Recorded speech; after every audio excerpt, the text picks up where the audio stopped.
Diğer taraftan bunu böyle biraz görüp ki dün de anlattığımız konulardan bir tanesi şuydu. Sürüden özgürleşebilir miyiz?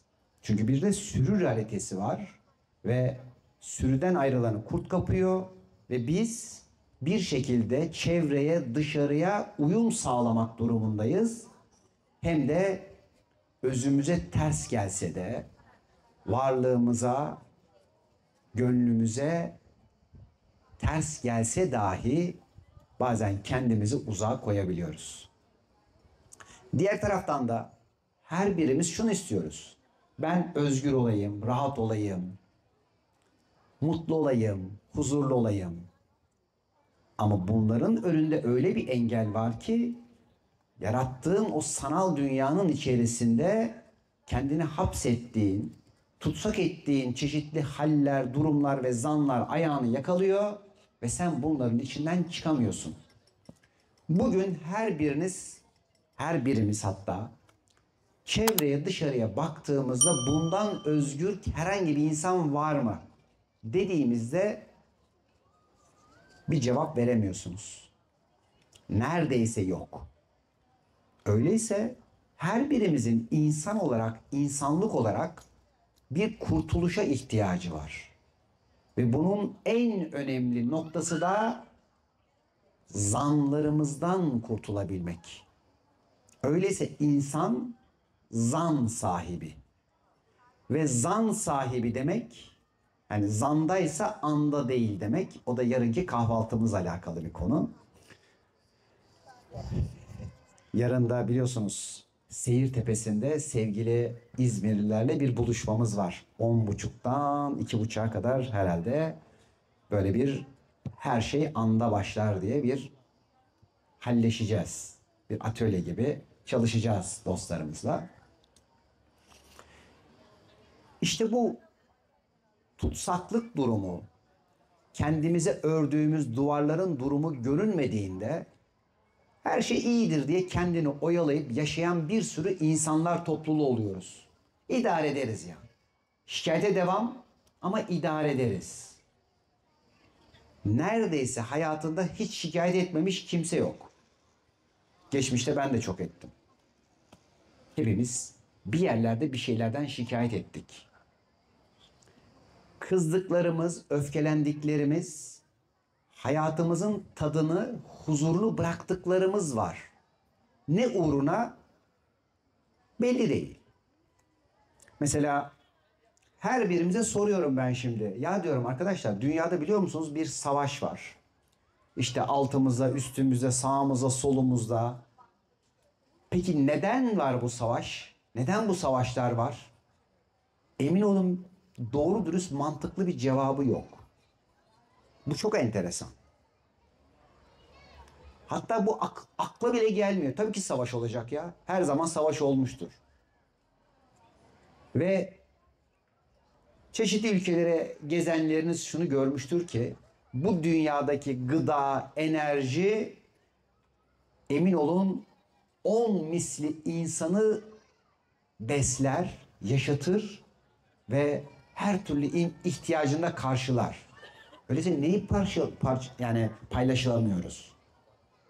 Hani şu anda hani biz sadece buraya özgü söyleyelim. Şu anda 80 küsür milyonuz ya. 200 milyonu Türkiye besler. Büyük şehirlerde demiyorum tabii ki. Hani bu sene böyle yine biraz doğu falan gezdik. Yani aralarda köy gibi şehirlerimiz var.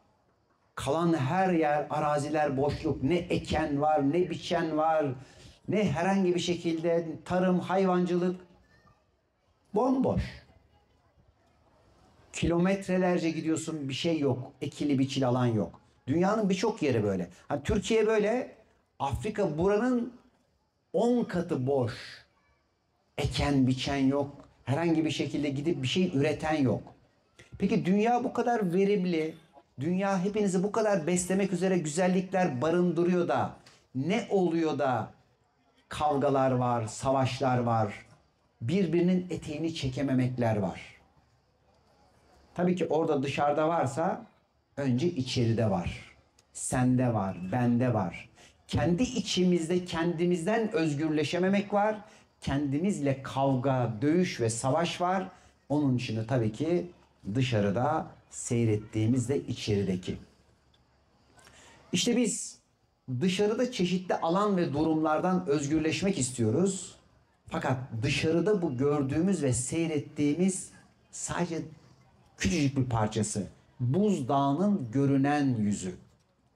Onun çok fazlası her birimizin içinde var. Onun için içeride olmayan dışarıda yok. Yani her birimizin içinde bir kavga, bir savaş, özgürleşmemiz ve kurtulmamız gereken bir alan olduğu için dışarıda da bu var. Şimdi burası çok önemli bir nokta. Yani eğer kavgalardan, tartışmalardan uzaklaşacaksak içeride de bir dengeyi kurmak durumundayız. Ve bu gerçekten çok ince bir sanat. Çünkü o kadar enteresan bir şey ki fazla pozitife gittiğinde savaşı çağırıyorsun. Fazla negatife gittiğinde savaşı çağırıyorsun. Herhangi bir olumsuz enerjinin ve frekansın çağrısını yaptığında kavgayı, savaşı çağırıyorsun. Hele özellikle aşırı uçlarda geçtiğinde hayatında mutlaka bir çatışmayı ve savaşı, kavgayı meydana getiriyorsun. Burası tabii ki işin önce kanunu. İnce bir detay bu. Çeşitli atölyelerimizde bunları anlatıyoruz. Özellikle aydınlıkla karanlığın dansı. Şimdi tabii biz dansı diyoruz ama kimilerine göre o kavgası ve savaşı. Ya da bugün savaş diye gördüğünüz de aslında pozitifle negatifin bir dansı ama bizim seyrettiğimizde bu karmaşa, çatışma ve savaş. Şimdi her birimize sorsak şunu deriz. Ne istiyoruz arkadaşlar?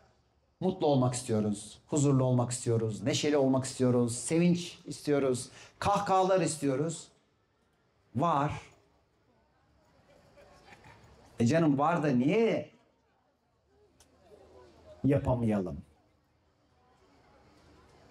İstemeyeniniz var mı? Hayır, ben kavga, savaş istiyorum kimse demiyor.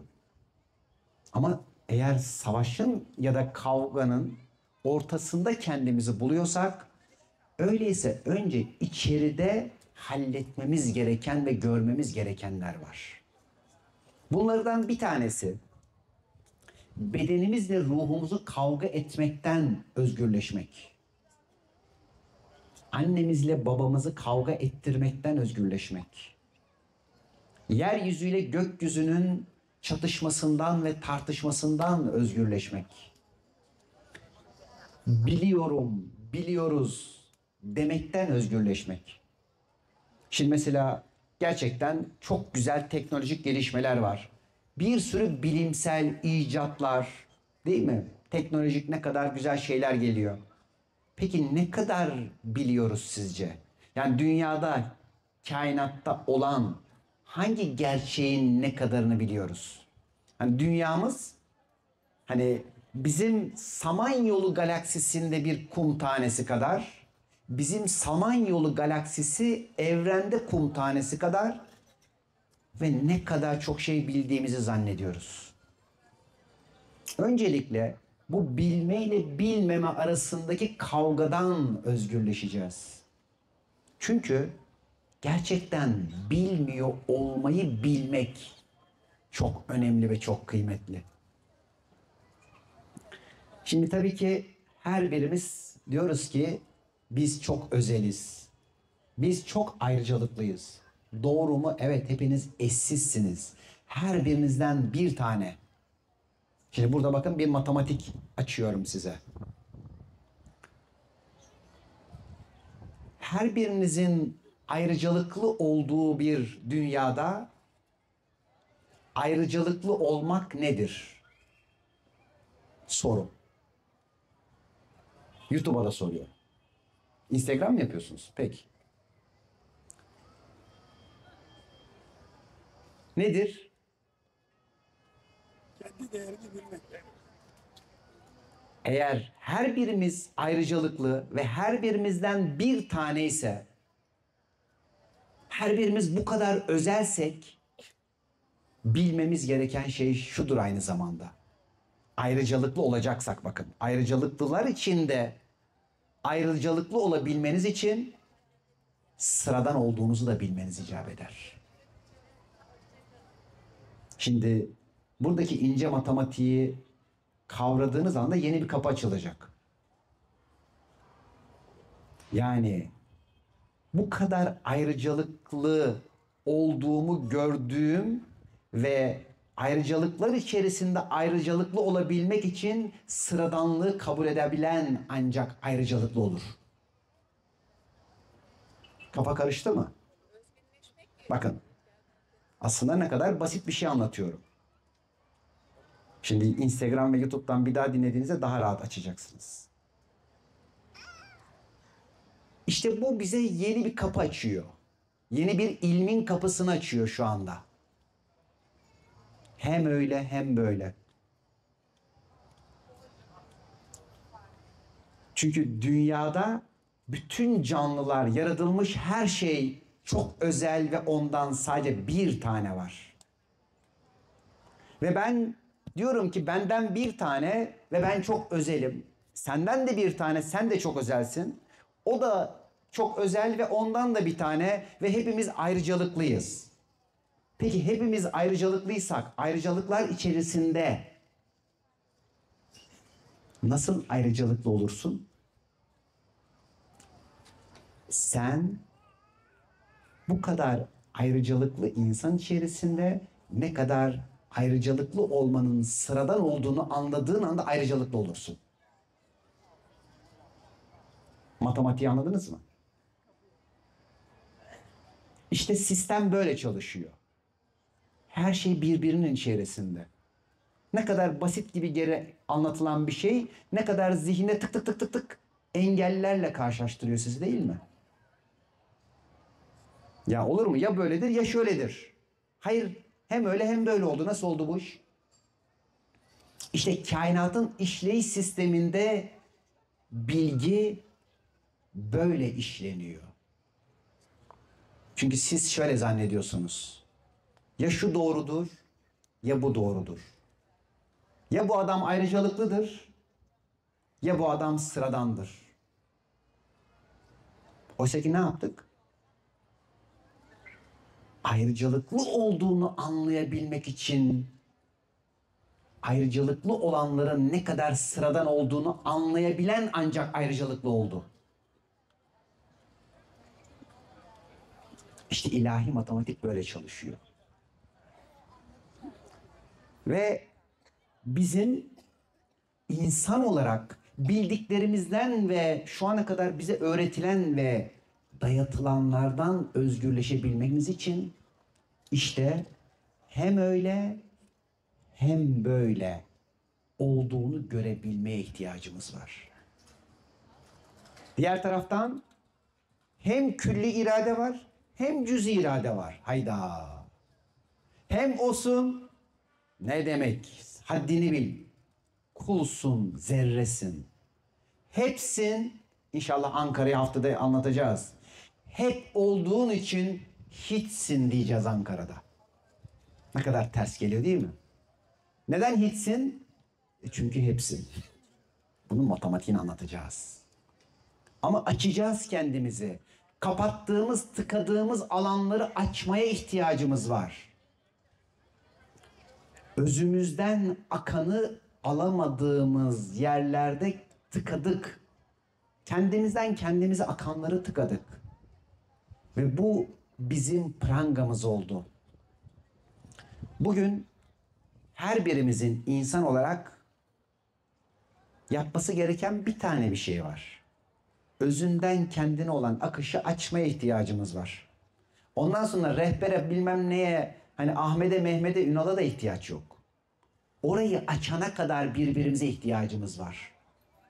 O açıldığı anda, ama önce ne dedik? Tıkalan yerleri göreceğiz.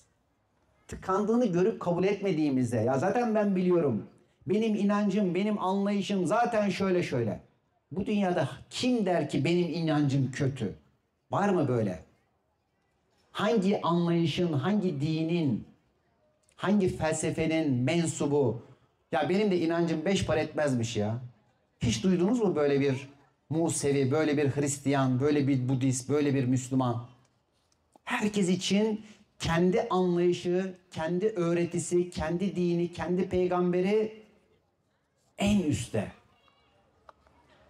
Şimdi buradan çıkacağız. Bütün hayatı, ilmi, bilgiyi sıfırdan özümüze sorarak bakacağız. Dışarıya ona buna sana bana sorarak değil, kendine sorarak, kendi vicdanında pişirip de kendine o yemeği yapmak durumundayız. Dışarıdaki herhangi birinin yemeği de seni bir yerden bir yere kısa bir mesafe götürebiliyor. En iyi verilecek şey dahi kapıya götürüyor. Kapıyı açamıyor. Anahtarlar verilir ama anahtarı hiç kimse senin benim yerime açamıyor. Bakın, hiçbir evliya, hiçbir rehber, hiçbir peygamber senin gönlünün kapısını senin yerine açma hakkına sahip değil. İş yine başa düşüyor. Sen yapacaksın, ben yapacağım. Biz yapacağız çünkü emek vereceğiz. Ya birisi yapsa da kurtulsak ya. Bir ara öyle şeyler vardı. Pasif jimnastik falan. Seyretmişsinizdir böyle. Hani bacağını koyuyorsun. Makine bir sağa götürüyor bir sola. Ne o? Zayıflıyorsun. Ama dışarıdan da bir sürü bir şeyler veriyorlardı gerçekten. Hani zayıflayanlar da oluyordu. Ama iş bu değil. Hayatımıza emek verme ihtiyacımız var. Nerelerde tıkandık, nerelerde yorulduk, nerelerde kendimize zulmettik, nerelerde kendi elimizi, ayağımızı kendimiz bağladık. Bakın burası çok önemli.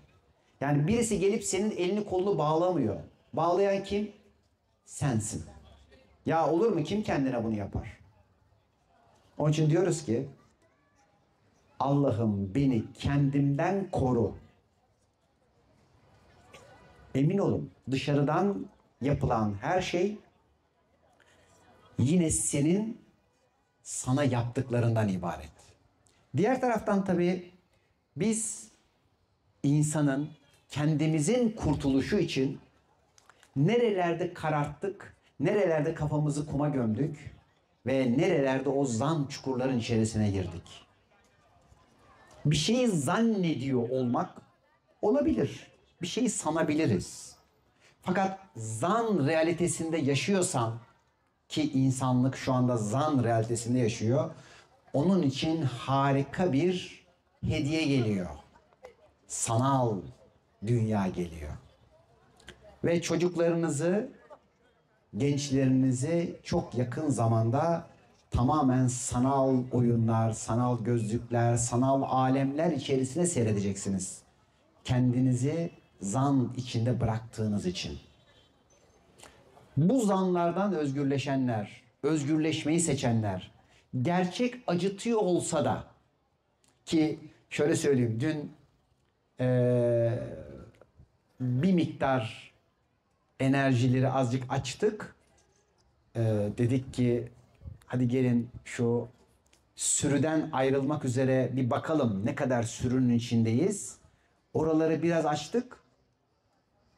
Bilmiyorum, herhalde 5 dakikadan daha uzun bir süre alarmları susturamadık yani. Kameralarda var, yayınlayacağız yakında.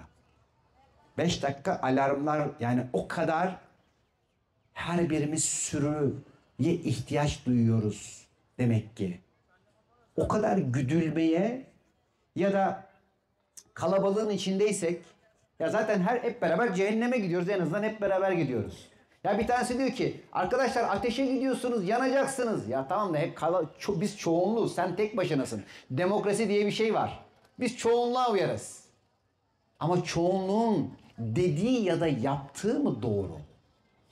Sürünün doğru eğer yaptığını düşünenler onun için ne yapıyor? Bir şekilde ateşe gidiyor. Şimdi tabii bu konuda bu sefer demokrasiyle ilgili çok önemli bir şey geliyor. Sokrat neden karşısın diyorlar. Ya sen bu demokrasiye. Valla diyor benim de hiç aklım kesmiyor diyor. Yani çoğunluğun diyor verdiği kararın doğruluğu diyor. Ya olur mu diyor işte bak ne kadar güzel. İnsanlar diyor toplanır ve kim çok şey yapıyorsa, el kaldırıyorsa o taraf doğru olur diyor. Benim diyor demokrasi anlayışında diyor. Diyelim ki bir gemide gidiyorsunuz ve yolculara soruyorsunuz. Ne yapalım, ne tarafa gidelim?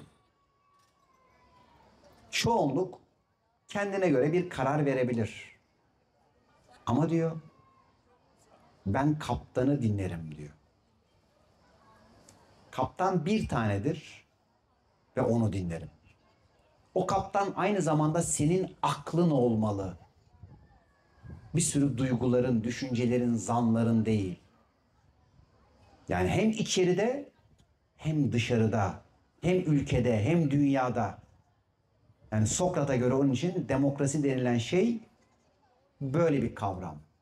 Onun için de dikkat edin dünyada yeteri kadar iş yapmıyor. Yani neredeyse Avrupa'da hiçbir yönetici yok. İşte çok iyi ülkeler dediğimiz demokrasinin işte şöyle beşiği dediğimiz ülkelerinde yönetimleri bugün Amerika'sı da ya da diğer ülkeleri de ortada. Bunun karşı tarafındaki Çin'i, Rusya'sı da ortada. Demek ki bunların hiçbir tanesi değil bizim kendimizi yönetebilme şeklimiz. Tamam da şimdi aklımızla nasıl buluşacağız ki aklımızı kullanalım? Kaptanla nasıl bağlantıya geçelim ki biz özgürleşmek için gemiyi kurtaralım. Kayalıklardan kurtaralım. Batmaktan gemiyi kurtaralım. Bugün birçok insanın huzur, mutluluk realitesi batıyor. Antidepresan kullanımlarını geçenlerde bir program yapmıştım. %70'lere ulaşmış. Düşünebiliyor musunuz? Yani içeriden bağıran özün sesini bastırmak üzere kullanılan kimyasallar %70'e ulaşmış ülkemizde. O kadar içeriği duymayız diyor.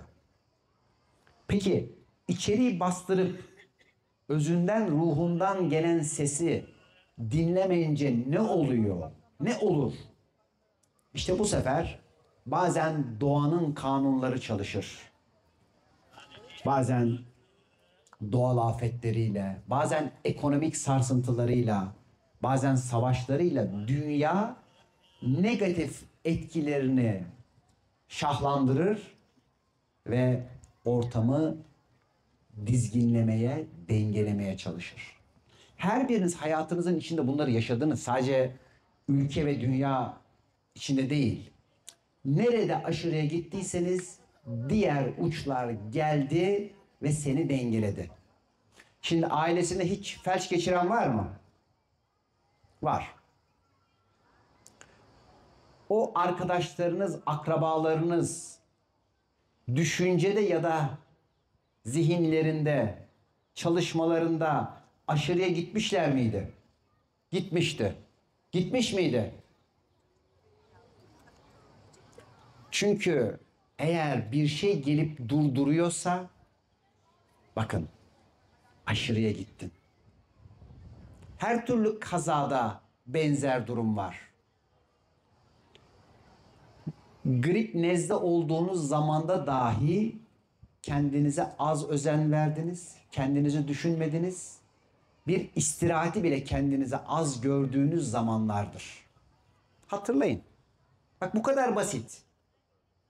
Ya olur mu kardeşim nezle kaptık, grip kaptık, virüs aldık. Onun için 10 gün evde yattık. Ondan bir hafta evveline git hepiniz bakın. Kendini unuttun. İşe, olaya, herhangi başka birine o kadar fazla aktın ki şuur altı otur evde dinlen dedi. Gidersin virüsünü de alırsın. Hastalığını da kapar. evde kendine yatağa hapsedersin. Bunu kim yapıyor biliyor musun? Şuur altın yapıyor. Hangi akıllı insan kendine böyle bir şey yapar? O zaman şuur altının sana neler yaptığını ve yapacağını tahmin etsen. Bütün kayıplarınızda, yaşadığınız bütün hastalıklar, rahatsızlıklarda şuur altınızın onayı var, imzası var. Biliyorsunuz yani defalarca bunları sahnelere sizleri çıkartarak anlattık. Bazen 40-50 kişi itiraz etti, gelin dedik. Var mı itirazı olan, kaldı mı dedik, kalmadı. Yarın da yapacağız inşallah yine. Artık itiraz kalmadı ama İzmirliler artık bu konuları, bu kanunları görmeye evet tamam demeye başladılar. Başlıyorlar.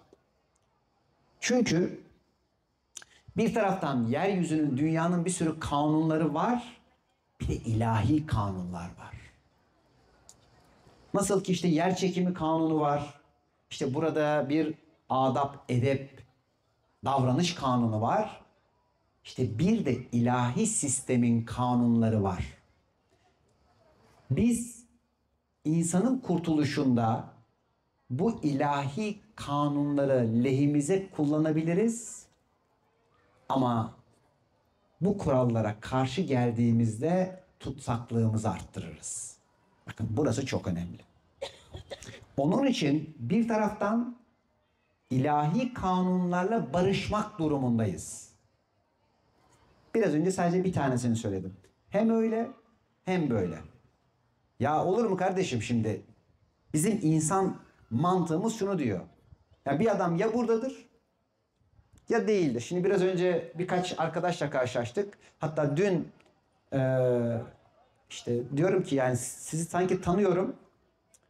Yok diyor, ilk defa tanışıyoruz. Tamam da sadece geçmişten tanışılmıyor ki, aynı zamanda gelecekten de tanışılıyor.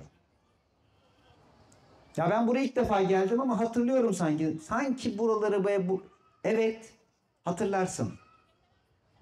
Bunları her biriniz yaşadığınız hayatınızda. Fakat öğrendiğiniz mantık ne? Olur mu canım? Hayat ve kader geçmişten geleceğe doğru yazılır. Şimdi bildiğimiz bu. Ya gelecekten geçmişe yazılıyorsa? Olamaz mı yani? Zaman bir tek böyle bir çizelge mi? Ama bize böyle öğrettiler, böyle zannettirdiler. Hadi gel bir de buradan bakalım. Bak bu engelleri kaldırdığında hayatı, dünyayı nasıl göreceksin? Ezberlerini bir bırak. Sana zannettirileni bir kenara çek bakalım. Bak dünya nasıl görülüyor.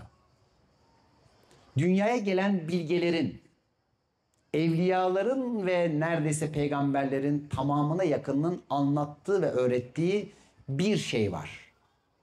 Önce putlarını kır. Ortak bilgi. Tabii biz şöyle diyoruz. Vay bak gördün mü, Hazreti İbrahim geldi, oradaki bütün putları kırdı, put kalmadı. Sonuncuları da Hazreti Muhammed temizledi, putlar bitti. Ben şimdi soruyorum, putperest olmayanımız var mı? Olur mu canım, biz neye tapıyoruz? Bildiğin, öğrendiğin her şeyi gerçek zannedip tapıyorsun. Oysa ki daha bir şey bilmiyoruz. Her şey bir teori. Hani en üstüne gidiyorum, en tepesine. Yani senin için Yaradan'ın, Allah'ın ne olduğu hakkında ne biliyorsun? Ruh diyorsun, ruhunla ilgili ne biliyorsun? Bir kelime. Bir kelime bilmiyoruz. Bilen varsa söylesin, öğrenelim yani, öğretin. Varız, öğrenmek için buradayız. Ama emin olun, ne diyelim? Ruh. Enerji. Ruh nedir? Ruh düşüncemizdir.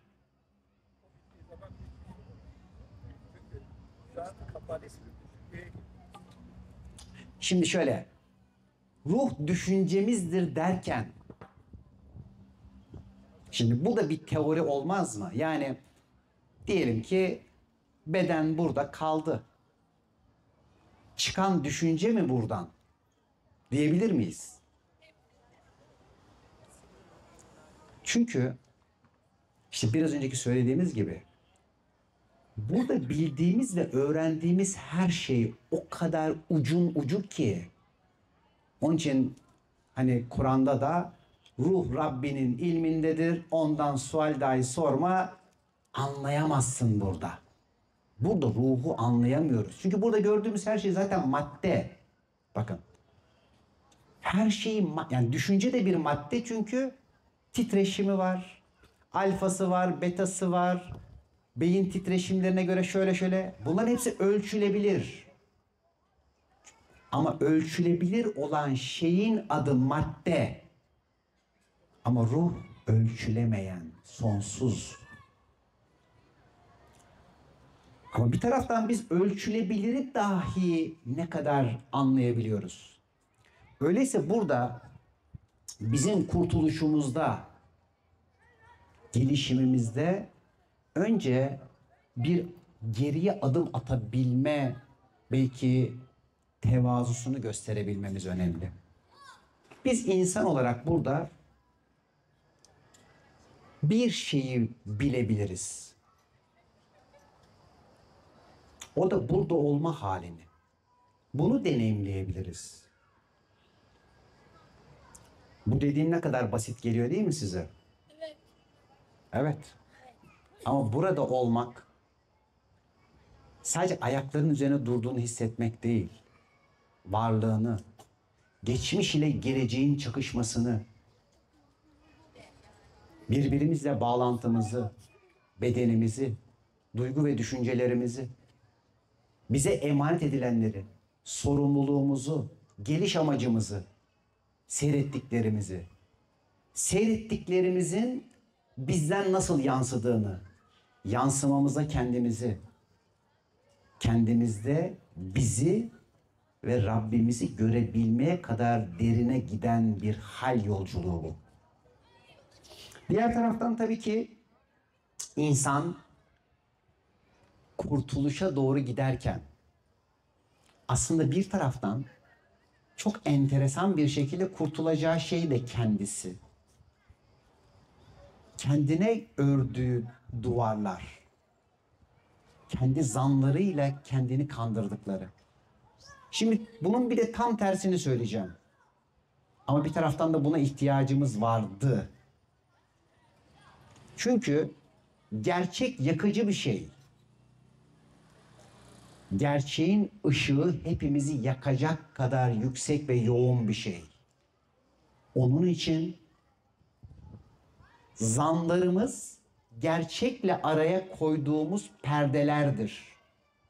Ve bu perdeleri cesaret ettikçe, gönlümüze doğru, gönlümüzden gelen akışa doğru adım attıkça, ilerledikçe kaldırabilir ve açabiliriz.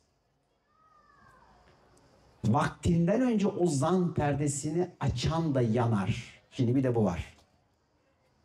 Yani ben gerçeği, hakikati istiyorum kardeşim. Neyse, ruh neyse, yaradan neyse anlamak istiyorum. Eşittir budur. Hayat neyse bu budur. Kaldıramayız. Bakın. Bu bedene sığacak olan bilginin de bir sınırı var. Bir kabın alacağı bir şey var. Ama yolda yürürken kendi realitemiz ve anlayışımız ölçüsünde bu zan perdeleri kalkar. Adım adım. Her kalkışında biraz daha özgürleşiriz. Biraz daha hafifleriz. Hafifledikçe kendimize, özümüze biraz daha yaklaşırız. Ama yaklaştıkça güneşe yaklaşıyor gibi oluruz. O gerçeklik, o bilgi zaman zaman ısıtır, zaman zaman yakar, zaman zaman kavurur. Bazen ona bilgi dersin, bazen sevgi dersin, bazen aşk dersin, bazen yandım Allah dersin. Ama her birimiz o yola davetliyiz. Yani kurtuluşumuz zanlarımızdan, kendimizden, etrafımıza ördüğümüz surlardan ve aslında bütün bu sanal simülasyondan özgürlüğe doğru olmalıdır. Ve bunu yapabilenler, yapabilme yolunda olanlar bu sefer ağırlıklarını ve yüklerini bırakırlar. Bıraktıkça hafiflerler. Hafifledikçe hızlanırlar. Hızlandıkça akılları, bağlantıları daha hızlı kurmaya başlar. O bağlantılar arttıkça idrakler çoğalır. İdrakler çoğaldıkça şuur açılır. Şuur açıldıkça kapsama alanlarınız genişler ve siz kendinizi, hayatı ve hayatınızı daha iyi anlamaya, anlamlandırmaya ve bu sebepten dolayı da Rabbinizi daha iyi bilmeye başlarsınız. İşte bu yolculuk hepimize bir çağrıdır. Kendimizden kendimize, kendi özümüzden özlediğimiz taraflarımızdan kulaklarımıza bir duyurudur. Tabii şimdi burada bir güzel sohbetleşiyoruz, halleşiyoruz. İsteriz ki sizlerin de konuya güzel sorularınızla anlamak istediğiniz alanlarda katkılarınız olsun. Yarın da zaten kahvaltıda böyle 3 saat halleşeceğiz. Orada böyle şifa deneyimleri yapacağız. Yani burada sohbetimiz var ama orada zamanımız daha geniş. Halleşmelerimizde çünkü şu da var. Deneyim önemli. Şimdi bilgi aktarılıyor. Şimdi bilgiyi duyduk ya. İş bitti mi? Hayır. Şimdi bu bilginin senin malın olabilmesi için bu anlatılanların halini yaşamaya ihtiyacın var. Onun için bir kitap okuduk. Bir şeyi dinledik. Ben bunu öğrendim. Şimdi sen bununla ilgili bir hal yaşa ki o zaman anlayasın. Öteki türlü ezber olur. Öteki türlü adı onun sadece kabuklu bir bilgi olur. Ama kırarsın soğanın kabuğunu, açarsın. Bakalım gözünü mü yaşartıyor, damağını mı yoksa tatlı tatlı yakıyor? O bilgiyi yediğinde, hazmettiğinde, hal ettiğinde belli olur. Onun için burada anlatılanlar şu anda sadece güzel bir nehirde akan bilgi tanecikleri ama iş kana kana içerek hayatınıza bunu geçirmek, uygulamak ve hal eylemek diyeceğiz. Şimdi gelin hadi birlikte güzel sorular yapalım. Olur fark etmez. Soru sormak isteyen var mıdır? Anlatılanlarla ilgili güzel haller paylaşabilirsiniz. Var mı? Hadi. Yani şöyle bakın. Bir kere şu var. Hani ben bunu anlatıyorum ya. Adam anlatıyor biliyor. Hayır ne dedik, hepimiz zaten zan halindeyiz. Hepimiz zan perdelerimizi aça gerçeğe doğru gitme yolcularıyız. Onun için rahatız. Kim daha iyi biliyor zannediyorsunuz? Her birimiz yolcuyuz. Birbirimize destek vererek, birbirimize yardımcı olarak sadece hadi gelin diyoruz, birlikte gidelim. Sen gidiyorsun ama bak senin de buranda böyle bir şey var. Hemen düzeltelim. Sadece açık olalım. Bakın şurası çok önemli. Biz şimdi tabii 10 binlerce şifacı şu anda talebemiz var. Ve her birine şunu söylüyorum. Arkadaşlar diyorum. Hani ben bunları anlatıyor olabilirim size. Her biriniz diyorum neşteriniz, bıçağınız elinize hazır olacak. Bir eksik, bir açık gördün mü? Alacaksın. Hocana önce sen girişeceksin. Ya ayıp olur. Bu adam hocadır. Şunu anlatıyordur. Eğer diyorum beni seviyorsan, bana yardımcı olmak istiyorsan dostunun yanında olacaksın ve ilk operasyonu sen yapacaksın. Bakın. Onun için birbirinize karşı açık olun. Dostlarınıza izin verin. Sizin eksiklerinizi, açıklarınızı güzel bir şekilde tamir edebilmeleri üzerine açın göğsünüzü, gönlünüzü. Onlar size şifa olur, yardım olur. Evet, sanki Yani geldim ya. Ha, geliyorum. Geliyorum. söyleminiz üzerine ben aslında Hemen bir sizde gelsin. Yani şöyle mi oluyor hocam? İnsan kendi sıradanlığını kabulünde ve secdesinde olduğunda mı kurtuluşa eriyor? Şimdi bakın. Her biriniz onun göz bebeğisiniz.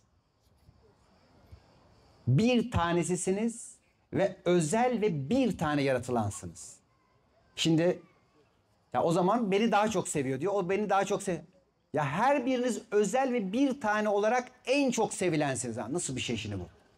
Şimdi böyle olunca hepimiz neyiz? Ayrıcalıklıyız ama sıradan olduk. Burayı anladınız mı? Yani hepimiz kum tanesi olduk. Ama hepiniz o kadar özel ve bir tane olmanın sevgisine layıksınız. Şimdi yanındakilerin de bu kadar çok sevildiğini anlayıp kabul edip ve o kadar sıradan olduğunu kabul etmek bu dünyada seni ayrıcalıklı yapıyor. Özel yapıyor. Bak nereye gizlenmiş burayı gördük mü? Hocam ben de aynı şeyi söyleyecektim. Şimdi değerliysek, ben değerliyim, diğeri değersiz dediğimizde kibir yapmış oluyoruz. Ama zaten ben değerliyim, herkes değerli dediğimizde zaten sıradan oluyoruz. Evet. Şimdi ben değerli miyim, değersiz miyim? O kadar çok değerlisin ki senden bir tane.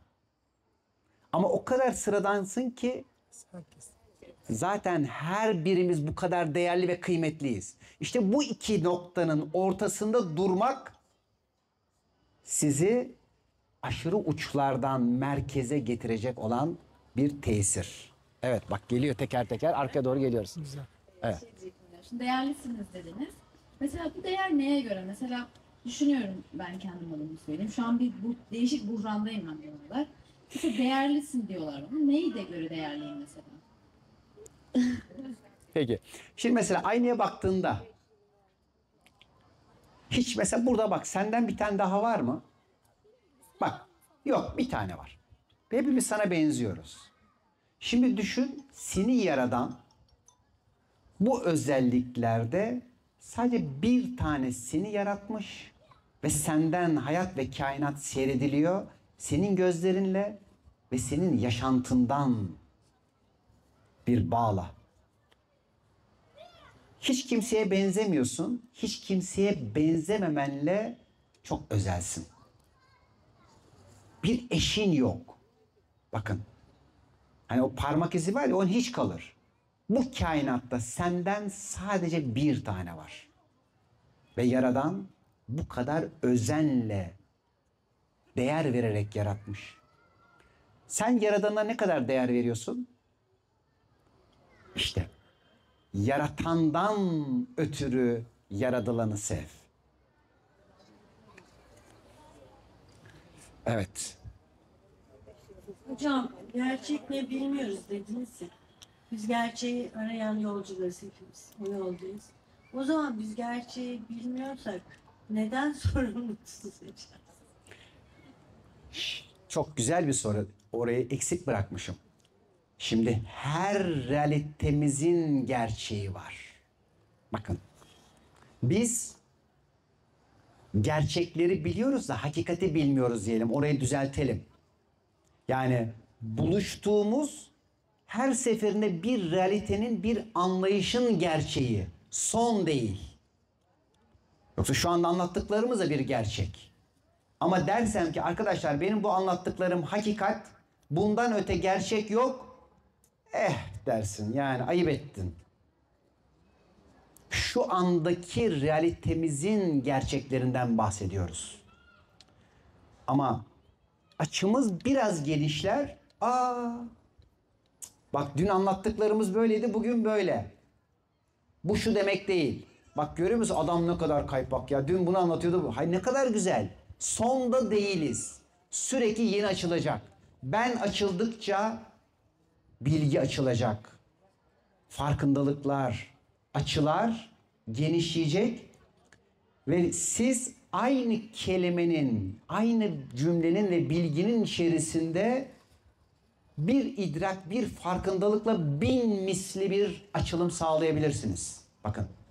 Hani bir iğne ucu kadar bir yerden girer bilgi, senin o anda bütün realiten, bütün anlayışın değişir. Yani dün de bu bilgiye, bu kelimeyi diyordum ama şu anda artık bu kelime benim için Allah, bu nasıl bir şeymiş ya? Artık onun dile gelmeyen bir hale geçer. Evet, hanımefendi vardı. Gelsin mi size? Ha, tamam, mikrofon geliyormuş. Tamam. Ben aslında Evet. söyledikleriniz, en son söyledikleriniz biraz eleştiriye açık olduğunuzu gösterdi. Evet. Biraz eleştirel olacaktı. Tanımadan geldim ben sizi. Memnun oluruz. Merak ettim. Söylemlerinizde farklı, bilmediğim, duymadığım hiçbir şey yok gibi hissettim. Çok şükür. Ancak insanın kurtuluşunu da hani insanlığın en başlangıcından itibaren keşfedilmiş olan bir şeye getirdiniz. Dediniz ki insanın kurtuluşu kendine dönmesi, Rabbini bulmasıdır dediniz. Yani hiçbir farklı bir şey söylemediniz, bir şey, yani beni şaşırtmadınız. Lütfen yani kusura bakmayın. Estağfurullah, çok güzel söylüyorsunuz. Şimdi ne kadar güzel söylediniz. Şimdi başka bir arkadaştan dinleyelim. Yani bugün burada hanımefendi diyor ki ben diyor hiç farklı bir şey duymadım diyor mesela. Çok saygı duyuyoruz. Oysa ki bakın şuradaki herhangi bir ağaca, bir yeşile bakarken bile o anda siz yenilenmiş bir şekilde bakıyorsanız bir sürü yeni şey görürsünüz. Ve ben eminim bugün burada ilk defa duyan, ilk defa bir matematiğin kapısını açtığımız kişiler var. Bakın. Onun için şu hal çok kıymetli. Bir çocuğu seyredin.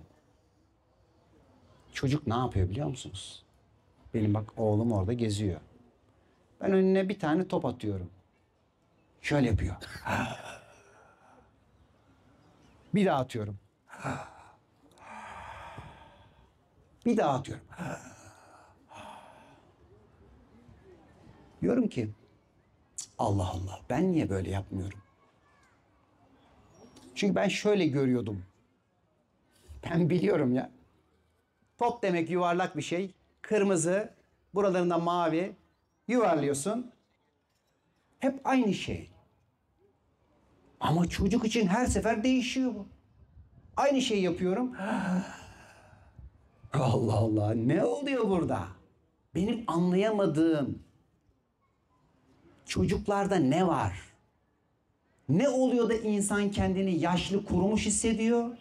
Ne oluyor da çocuk gibi keşifte oluyor? İşte tam da sır burada. Siz İşte ben keşif Top- için geldim yalnız. İşte, Şu an işte tam da bu. keşif için geldim. İşte tam da bu. O şekilde algılamak Evet. istemiyorum. İşte yani tam farklı şurada bir bakın. şey. Bakın her Keşfetmek sefer için bakın geldim. her sefer o top aynı şekilde gidiyor zaten. Biz dönüşecek ve hayata yeniden bakacak olan biziz. Şimdi şeydeyim. Yedek subay okulundayım. Komutan şey anlatıyor bana. Arama, kurtarma ve gizlenme diye bir ders anlatıyorlar. Yedek subay piyade okulu Tuzla. Şimdi ben dinliyorum hocayı. Diyorum ki bir insanın diyorum nefsi kendinden nasıl gizlenir? Soru soruyorum. Hoca anlatıyor bana. İşte diyor eğer diyor topuklarınızı kaldırırsanız kurşun yersiniz diyor. Eğer diyor bir ışık bilmem ne olursa diyor uzaktan diyor hani bu anlattığım olay herhalde 35 sene kaç 92. Bak o kadar net hatırlıyorum bütün dersleri. Şu anda girdiğim bütün dersleri böyle hatırlıyorum yani. Ama neden hatırlıyorum? Hocanın bana anlattığı bir askerin nasıl gizlendiği, nasıl gizlenmesi gerektiği ve düşmandan nasıl korunacağı. Bütün arkadaşlarım uyudu. Aman ne saçma sapan şey anlattı, bilmem ne anlattı. Ben böyleyim. O kadar güzel dersti ki. Ya ne anladın? Nefsimin benden nasıl ve ne şekillerde gizlendiğini, formüllerini anlattı adam bana diyorum. Ya diyor adam nerede anlattı ya? Adam saçmaladı gitti. Yani adam zaten bu dersi 1000 defa anlatmış. Sıkıntıdan bitse de gitsek diyor. Hepimizi uyuttuğunu görüyor. Ve sadece nerede nasıl çalıyla saklanırsın, nerede gölge yapar bilmem ne anlatır. Onun için hayatın içerisinde her an her şey yeni. Ve sen ne sorarsan çocuktan da en bilmeyen hocadan da harika dersler alırsın. Ama sen kapattıysan kendini o zaman göremezsin. Onun için açalım ki belki burada anlatılan yenilerin ve yeniliklerin içinde de güzel tatlar ve lezzetler olsun. Evet. Hocam sizi anlamak da çok zor. Değil mi? Evet. Ben de bir şey paylaşmak Evet. istiyorum. Az önce Instagram hikayesi yapmıştınız. Dediniz ki bazen insan bir şey yaşar. O yaşadığı şeyi aslında gelecekteki bir şeyden dolayı yaşar. Ve onu gelecekte fark eder demiştiniz. Ben de burada oturduktan sonra oradaki paylaşımınızı böyle toparlayacak, bütünleyecek bir halde anlatacağım. Bundan yaklaşık 2-3 hafta önce şey sormuştum. Hani insanın hep ve hiç olması, hem sıradan olması hem de yani hem bir hem bütün olması nasıl bir şey? Bu ne demek? Bunu insan nasıl idrak eder? Ve arabanın içindeyiz, işe gidiyoruz. Bir otobüs bizi solladı. Karşıma bir yazı geldi. Ben hayatı deneyimliyorum. Siz dedikodusunu yapıyorsunuz. Şimdi o öyle bir açılımlar yarattı ki aslında sizin bugün paylaştığınız şeyler, evet, sizi 100 kere, 1000 kere dinliyoruz. Her dinlediğimizde yepyeni bir akılla dinliyoruz. Kalpten dinliyoruz ve yepyeni şeyler fark ediyoruz. Aslında oradaki hissettirilen, o yazıdaki hal, açılan şeyler bugünkü konu, buradaki anlayacağım şeyle ilgiliydi. Teşekkür ederim. Çok şükür. Yakında detoksumuz başlıyor. 30 Eylül bedensel, zihinsel, duygusal ve ruhsal arınma yapıyoruz. Neden biliyor musunuz? Algılarımızı arttırabilmek için bedenimizi, duygularımızı ve düşüncelerimizi temizleme ihtiyacımız var. Ezberleri bırakmaya ihtiyacımız var. Açıları genişletmeye ve bedenimizde biriktirdiğimiz bir sürü olumsuz frekansı bırakmaya ihtiyacımız var. Ben 10 yıllar içinde şunu gördüm. Beden hastaysa duygu, zihin ve ruh da hasta. Bedenlerinizi iyileştirin. Bedenlerinize özen gösterin. Ya işte biz çok ruhsal, manevi bilmem ne yaptık. Bedeni de duyguları da ihmal ettik. Böyle değil. Allah'ın verdiği bedene, cana sahip çıkın. Özen gösterin. Buradan ne yediriyorsun? Buradan ne yediriyorsun? Buradan ne yediriyorsun? Ne yiyorsun? Bütün duyularına verdiklerine özen göstermek mecburiyetindesin. Neden ötürü? Yaradandan ötürü. Bakın. Bu emanet. Ve biz eğer bu emaneti doğru şekilde beslemiyorsak bu sefer bir bakıyorsunuz ki birçok kişi anlayamıyor. Yani ne kadar basit bir şey anlatıyorsun. 2 tane kelimeyi hızlı söyle. Yani eskiden çok hızlı seminer ve konferans veriyordum. Dediler ki lütfen yavaşla. Ya dedim bu hani böyle lup diye çıkıyor. Yavaş anlatabilmek için bayağı bir çalıştım. Sonra dediler ki çok yavaş anlatıyorsun, biraz hızlan. Şimdi herhalde ortayı bulma yolundayız. Hızlı algılayışlar, hızlı idrakler çok önemli arkadaşlar. Bir, sizin gelişmişliğini belirleyeceğiniz çok önemli bir kıstas var. İdrak hızınız. Ne kadar iyi, ne kadar hızlı algılayabiliyorsanız o kadar manevi yeteneğiniz çok. Ne kadar yavaş, ne kadar arkaya dönüp bakıyorsanız, ne kadar ki eski bilgilerinizi nerede acaba diye bakıyorsanız ve yeniye adapte olamıyorsanız o kadar geride kaldınız. Bakın burası her birimiz için çok önemli. Eğer kim ki sürekli eskiden bahsediyor, eskinin yükünü sırtlanmış, arkaya dönüp bakıyor, tökezleyecek, düşecektir. Bütün manevi sanatları da bugüne getirin, bugünden bakın. Bütün evliyaların, peygamberlerin sözlerini ve hayatlarını da bugünden bakın. Eğer bugün şu andaki halinize burayı yansıtırsanız her biriniz için hayat yeniliklerle, yepyeni tatlarla dolu olacak. Ama eskiye bakana ne oluyor biliyor musunuz? Bu sefer eskinin bir sürü frekansları, bir sürü tesirleri de akıyor. Şimdi burada tabii şunu da eklemek lazım. Geçmişe saygısızlık ederek değil. Geçmişi inkar ederek değil. Geçmişi reddederek değil. Bütün geçmişte olanların şu anımızı beslemesine de izin vererek, onlardan güç alarak ama bugün yeniye ve geleceğe yepyeni bir gözle ve yepyeni bir ruhla bakmak mecburiyetindeyiz. Ve bunu yapanlar ilerleyecek, yollar açılacak. Diğerleri ayaklarındaki bağlardan özgürleşene kadar yerinde sayacaklar.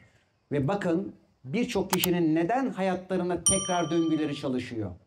Neden aynı olay tekrar tekrar başlarına geliyor? Eğer sizin de geliyorsa anlamadığınız arkaya ve geçmişe dönüp baktığımız için izin verin geçmişin bilgisi sizi beslesin ama oralara imrenerek değil. Oralardan medet umarak değil. Onların hepsi bizim bugünümüz